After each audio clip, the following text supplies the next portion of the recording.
Kama katiba ya Kenya imesema barabara za county iwe ni jukumu ya serikali ya county, kwa nini serikali kuu iamue ya kwa pesa wakainazo wao na uamuzi wa zile pesa zifanywe na mtu ambaye kwamba hata Mombasa haielewi? Hata sitaki kuzungumza habari ya miji mingine. Hakuna yoyote anayemjua ati kuna Director General wa Kura wala Director General wa Kera wala Director General wa Kenha.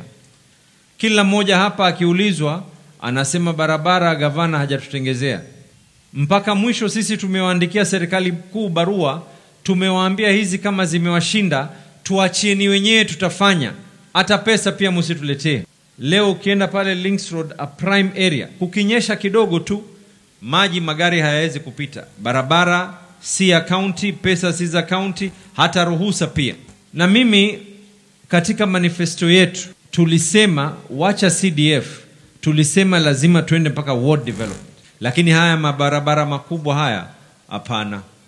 Ni lazima wakubali pesa ziregee katika county. Sisi ndio tulovaa viatu, tunajua pahali ambapo kwamba kiatu kinatuuma. Haiwezekani ya kwa mabilioni ya pesa yakae Nairobi.